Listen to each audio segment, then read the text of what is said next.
औरंगाबादमध्ये झालेल्या कॅबिनेटच्या बैठकीत मराठवाड्याच्या जनतेवर आश्वासनांचा पाऊस पाडण्यात आलेला आहे। तब्बल 20 निर्णयांमध्ये गेल्या आठवड्यात पावसाने झालेल्या नुकसानीबद्दल मदत देण्याचं आश्वासनही मुख्यमंत्र्यांनी दिलं आहे। अतिवृष्टी झाली आहे त्यामुळे पंचनाम्यामध्ये वेळ घालवावा लागणार नाही असंही मुख्यमंत्र्यांनी यावेळी म्हटलं आहे। त्याचप्रमाणे बीडमध्ये 2019 मार्च आधी रेल्वे धावेल असंही मुख्यमंत्र्यांनी म्हटलं आहे। त्यासाठी तब्बल 5,000 कोटींची तरतूद करण्यास कॅबिनेटमध्ये मंजुरी देण्यात आली। या बैठकीत 20 पेक्षा जास्त निर्णय घेण्यात आले।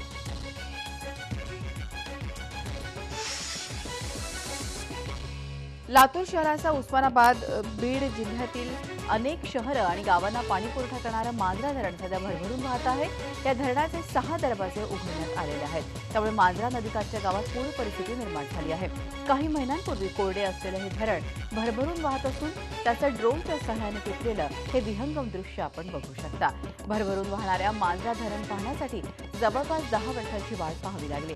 हे धरण भरल्यामुळे लातूर शहर, उस्मानाबाद, बीड जिल्ह्यातील अनेक गावांचा पाणी प्रश्न पुढील 3 वर्षांसाठी मिटला आहे।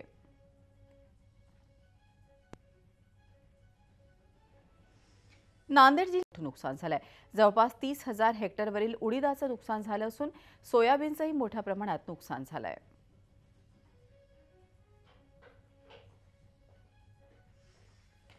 धुळे जिल्ह्यातील साक्री तालुक्यात पावसाने चांगलाच कहर केला आहे। साक्री तालुक्यात झालेल्या मुसळधार पावसामुळे सर्व नद्यांना आणि नाल्यात पूर आला असून अतिरिक्त पाण्याच्या दबावामुळे तालुक्यातील खुडाणे आणि छडवेल या 2 ठिकाणी पांझरा तलाव फुटला आहे। या तलावातील पुराच्या पाण्यामुळे अनेक जनावरं दगावली असून प्रशासनाने मात्र याचा इन्कार केला आहे। पुराच्या पाण्यात शेकडो हेक्टर शेत पीक वाहून गेले आहे। औरंगाबादमध्ये विना अनुदानित शाळेतल्या शिक्षकांवर जबर लाठीमार करण्यात आला। शिक्षकांच्या या मोर्चाला हिंसक वळण लागलं। आपल्या मागण्यांसाठी या शिक्षकांनी मंत्रिमंडळ बैठकीच्या ठिकाणी मोर्चा काढला होता। त्यावेळी शिक्षकांनी रस्ते अडवल्यानं पोलिसांनी लाठीमार केला। त्यावेळी काही शिक्षकांनी पोलिसांवर दगडफेक केली। त्याला प्रत्युत्तर म्हणून पोलिसांनी अश्रुधुराच्या नळकांड्या फोडल्या। या धुमश्चक्रीमध्ये 22 शिक्षक आणि 9 पोलीस जखमी झाले आहेत। जखमी शिक्षकांमध्ये 4 महिलांचा समावेश आहे। तर याच ठिकाणी कर्तव्यासाठी असलेल्या एक पोलीस कॉन्स्टेबलचा हृदयविकाराच्या झटक्यानं मृत्यू झाला आहे। मात्र त्यांचा मृत्यू नेमका कशामुळे झालाय याची चौकशी सुरू असल्याची माहिती पोलिसांनी दिली आहे। मुख्यमंत्र्यांनी या प्रकरणी चौकशीचे आदेश दिले असून पाणीपुरवठा मंत्री बबनराव लोणीकर या प्रकरणी अहवाल सादर करणार आहेत। दोषींवर कारवाई करण्याचं आश्वासन मुख्यमंत्र्यांनी दिलं आहे। धनगर समाजाला आरक्षण मिळण्याच्या मागणीसाठी यशवंत सेनेच्या वतीनं मंत्रिमंडळ बैठकीवर भव्य मोर्चा काढण्यात आला। या मोर्चामध्ये शेकडो मोर्चेकरी सहभागी झाले होते। औरंगाबाद शहरातील मिल कॉर्नर भागातून हा मोर्चा काढण्यात येऊन आमखास मैदानावर मोर्चाचा समारोप करण्यात आला। यावेळी मोर्चा दरम्यान मोर्चेकरांनी पिवळ्या रंगाचे झेंडे हातात घेऊन हळद उडवत आपल्या मागण्या मांडल्या। जर आता सरकारनं धनगर समाजाला आरक्षण दिलं नाही तर आणखीन आंदोलन तीव्र करण्याचा इशारा यशवंत सेनेकडून देण्यात आला आहे।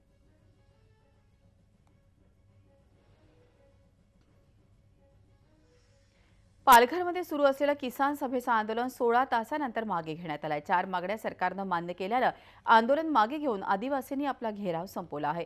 या अंतर्गत पडकईच्या भ्रष्टाचाराची चौकशी, आंबेगाव जुन्नरच्या शेतकऱ्यांना तातडीनं पडकईचे पैसे देणं, विद्यार्थ्यांच्या वसतिगृहाच्या प्रश्नावर तातडीनं स्वतंत्र बैठक घेणं आणि 7 ऑक्टोबरला मंत्रालयात अन्न सगळ्या मागण्यांवरही सविस्तर बैठक घेण्यात यावी या मागण्या सरकारनं मान्य केल्या आहेत। आदिवासी विकास मंत्र्यांच्या घराला जवळपास 40,000 आदिवासींनी घेराव घातला होता।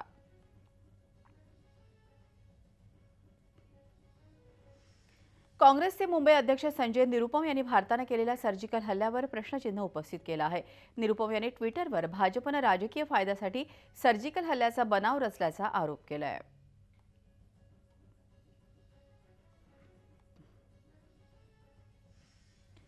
सर्जिकल हल्ल्यावरून होत असलेलं राजकारण चुकीचं असल्याचं मत ज्येष्ठ समाजसेवक अण्णा हजारे यांनी व्यक्त केलं आहे। लष्कराच्या कारवाईवर शंका उपस्थित करणं अयोग्यच असल्याचंही ते म्हणाले।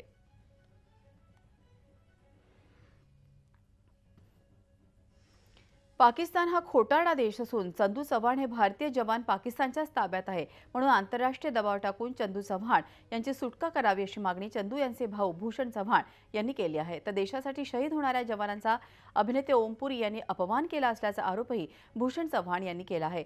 सैन्यात भरती होऊन देशासाठी रक्त सांडणं आणि बलिदान देणं हे अभिनय करण्याइतकं सोपं नसल्याचा टोलाही भूषण यांनी लगावलाय।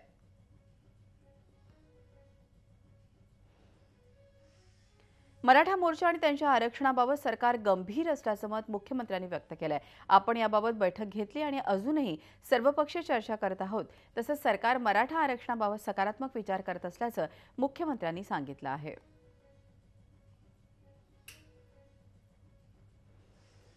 राष्ट्रवादी काँग्रेसच्या खासदार सुप्रिया सुळे यांनी मुख्यमंत्री देवेंद्र फडणवीस यांना टीकेचं लक्ष्य केलं. कोपर्डी प्रकरणात 1 महिन्यात आरोपपत्र दाखल करू असं आश्वासन मुख्यमंत्र्यांनी दिलं होतं. मात्र अजूनही आरोपपत्र दाखल झालेलं नाही.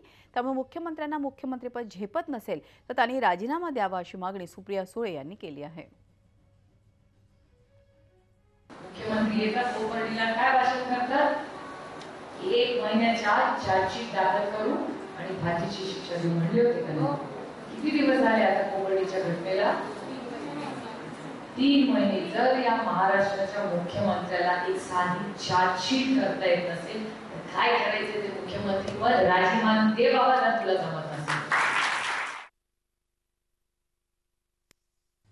भाजपचे प्रदेशाध्यक्ष रावसाहेब दानवे यांनी सत्तेतील आपली पॉवर वापरत स्वतःच्या संस्थेसाठी 5 कॉलेज मिळवली असल्याचा आरोप केलेला आहे. विद्यापीठानं पाठवलेल्या 29 प्रस्तावांपैकी फक्त 5 कॉलेजेसला मान्यता मिळाली आहे आणि ही सर्व दानवे आणि त्यांच्या संबंधितांची असल्याचा आरोप होतोय. माहितीच्या अधिकारात हा सगळा प्रकार उघडकीस आला आहे. आता या प्रकरणाबाबत विद्यापीठानं मात्र कानावर हात ठेवल्यात. कुलगुरूंनी याबाबत एक शब्दही न बोलता थेट बीसू योडी यांच्या अखत्यारीतील प्रकरण आहे म्हणून हात झटकले, तर बीसी योडी सतीश पाटील यांनी कॉलेजांना अंतिम मंजुरी देण्याचा अधिकार शासनाचा असल्याचे सांगून हात वर केलेत. त्यामुळे आता विद्यापीठाची समिती या प्रकरणाची पूर्ण चौकशी करून शहानिशा करणार का की सत्ताधारी आहे म्हणून सूट देणार हेच पाहणं महत्त्वाचं ठरणार आहे. राज्याचे ऊर्जा राज्यमंत्री मदन येरावार यांच्या यवतमाळ या जिल्ह्यातच त्यांच्याच भाजप या पक्षाकडून बेधडक वीज चोरीची घटना समोर आली आहे. यवतमाळमधल्या आर्णी इथे राष्ट्रीय केमिकल अँड फर्टिलायझर्स म्हणजेच RCFनं आर्णी जिनिंग या ठिकाणी पशुधन वाटप कार्यक्रम आयोजित केला होता. या कार्यक्रमासाठी वीज चोरी केली गेल्याचं उघड झालंय. सरकारच्या बळीराजा चेतना अभियान या भव्य कार्यक्रमासाठी भाजपनं पुढाकार घेतला होता. केंद्रीय गृहराज्यमंत्री हंसराज अहिर यांच्यासह स्थानिक आमदार तसंच सरकारी अधिकारी आणि भाजप पदाधिकाऱ्यांचीही या कार्यक्रमाला प्रमुख उपस्थिती होती. मात्र या कार्यक्रमासाठी वापरण्यात येत असलेली वीज चोरून घेतल्यानं अभियंत्यांनी पंचनामा करून 1300 वॅट वीज चोरी झाल्याचा प्राथमिक अंदाज मांडला. त्यानुसार आयोजकांना दंड भरण्याचे आदेशही दिले.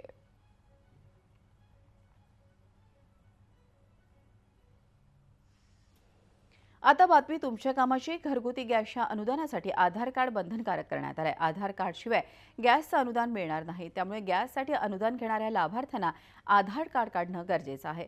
अनुदानासाठी आधार कार्डची प्रत 30 नोव्हेंबरपर्यंत जमा करणं बंधनकारक आहे.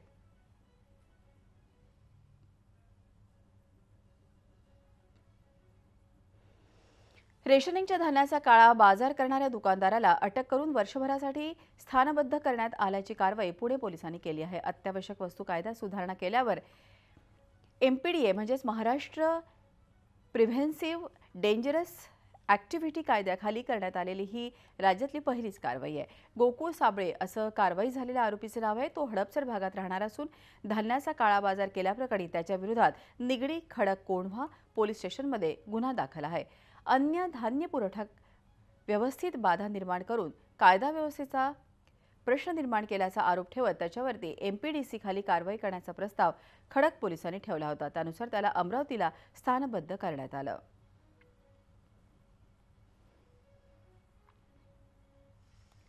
नाशिक जिल्ह्यातल्या सुरगणा तालुक्यामध्ये काळ्या बाजारात विकण्यासाठी नेण्यात येत असलेल्या तब्बल 250 क्विंटल गहू तांदूळ पकडण्यात आला आहे.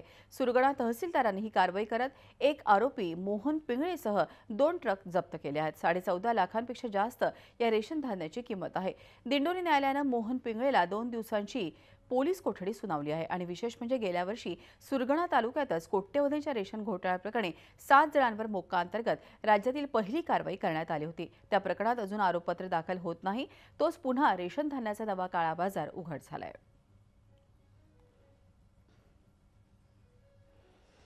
आदिवासी बहुल चंद्रपूर जिल्ह्यात आदिवासी मुला-मुलींसाठीच वसतिगृहांची पुरेशी व्यवस्था नाही. चंद्रपूर शहरात मुलांची 2 तर मुलींचीही 2च वसतिगृह आहेत. ही चारही वसतिगृह भाड्याच्या इमारतीत आहेत. या वसतिगृहात सुविधांची कमतरता आहे. शिवाय मुलींच्या दोन्ही वसतिगृहात प्रत्येकी 45 विद्यार्थिनी प्रतीक्षा यादीवर आहेत. त्यामुळे गरीब वर्गातल्या या मुलींचा पुढच्या शिक्षणाचा मार्ग आता बिकट बनला आहे. जाचकटी आणि सरकारी खाक्या यामुळे विद्यार्थिनी रडकुंडीला आल्या आहेत, तर अधिकारी मात्र मौन बाळगून आहेत.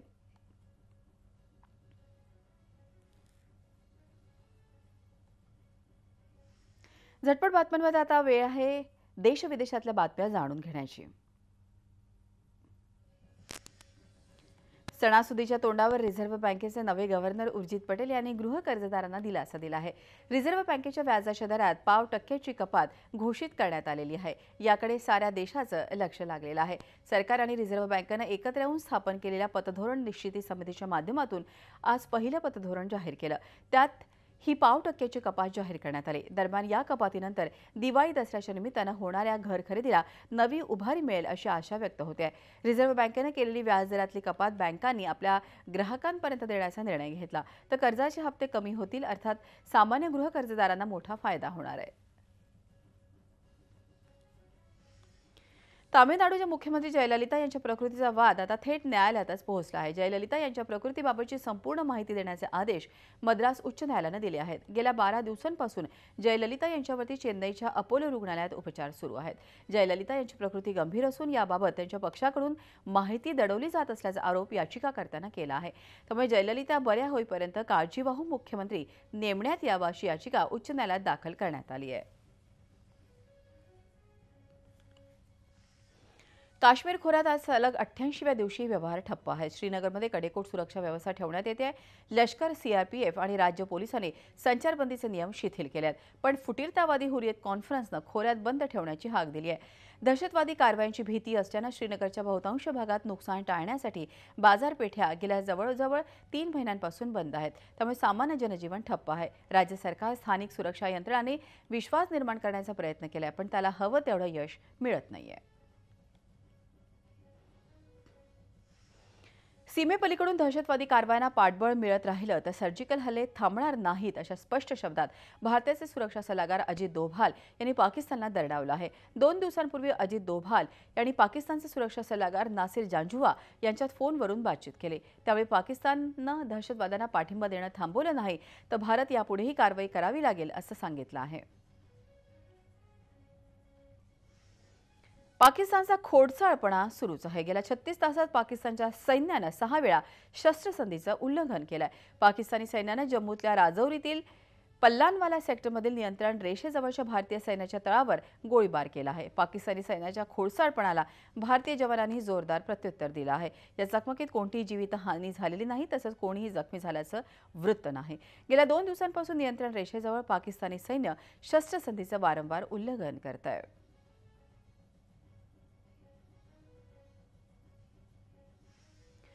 पाकिस्तानला उघडं पाडण्यासाठी सर्जिकल हल्ल्याचे पुरावे द्यायला हवेत अशी मागणी दिल्लीचे मुख्यमंत्री अरविंद केजरीवाल यांनी केल्यामुळे मोठा वाद उफाळून आलाय. केजरीवालांचं हे वक्तव्य म्हणजे लष्करावरच अविश्वास दाखवणारं असल्याचा खरमरीत आरोप भाजपनं केलाय. मुख्यमंत्री पदावर असलेल्या केजरीवालांनी जबाबदारीचं भान ठेवून वक्तव्य करायला हवं असा सल्ला केजरीवालांना दिला आहे. तर दुसरीकडे चिदंबरम यांनीही सर्जिकल हल्ल्याचे पुरावे मागण्याबाबत वक्तव्य केल्यामुळे त्यांच्यावरही भाजपनं आगपाखड केली आहे.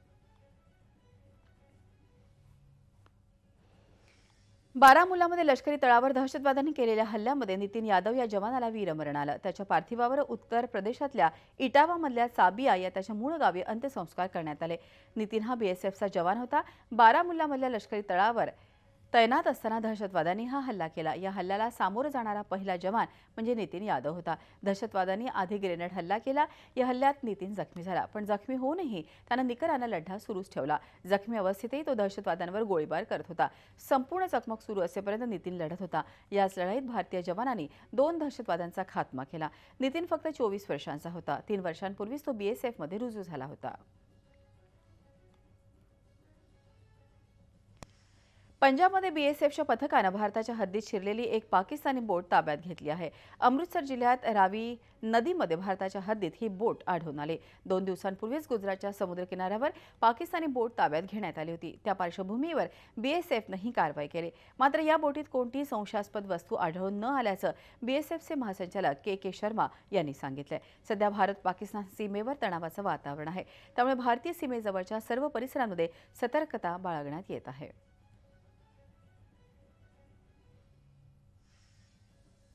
आता बघूयात आंतरराष्ट्रीय घडामोडी. 7 ऑक्टोबरपासून जगभरात दाखल होणाऱ्या आयफोन 7ला टक्कर देण्यासाठी गुगलनं नवा पिक्सेल नावाचा फोन लॉन्च केलाय. 2 महिन्यांपूर्वी गुगलनं त्यांचा फ्लॅगशिप फोन म्हणून ओळखल्या जाणाऱ्या नेक्सस फोनचं उत्पादन बंद केलं. त्याचवेळी नवीन फोन लॉन्च होणार असल्याचं या कंपनीनं जाहीर केलं होतं.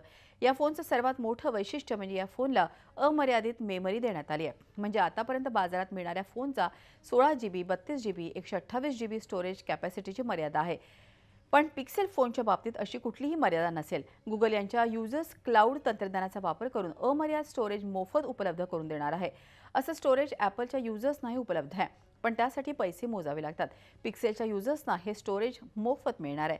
पिक्सेल फोन 5 आणि 5.5 इंचाच्या स्क्रीन साईजमध्ये उपलब्ध होणार आहे.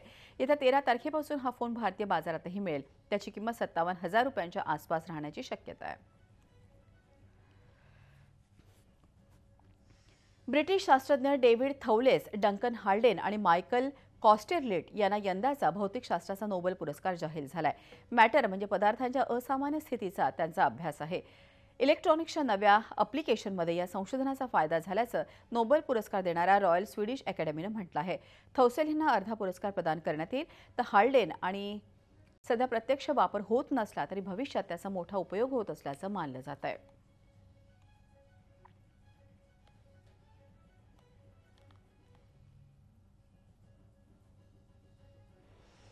कॅरेबियन समुद्रात आलेल्या मॅथ्यू वादळामुळे क्युबातल्या ग्वाटेमालामध्ये हजारो लोकांचं स्थलांतरण करण्यात आलंय. हे महाचक्रीवादळ ताशी 220 किलोमीटर वेगानं किनाऱ्याकडे झेपावत आहे. मंगळवारी रात्रीपर्यंत हे वादळ क्युबाच्या किनाऱ्याला धडकण्याची शक्यता आहे. वादळामुळे कॅरेबियन बेटांवर तसंच दक्षिण अमेरिकेच्या किनारपट्टी भागात जोरदार पाऊस सुरू आहे.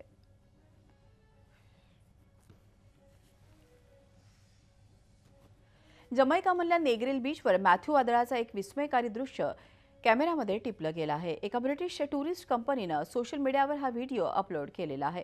वादळाच्या केंद्राकडे असलेला पाण्याचा भला मोठा खांब आणि वर छत्रीसारखं घुंगवणारं वादळ यात स्पष्ट दिसतं आहे.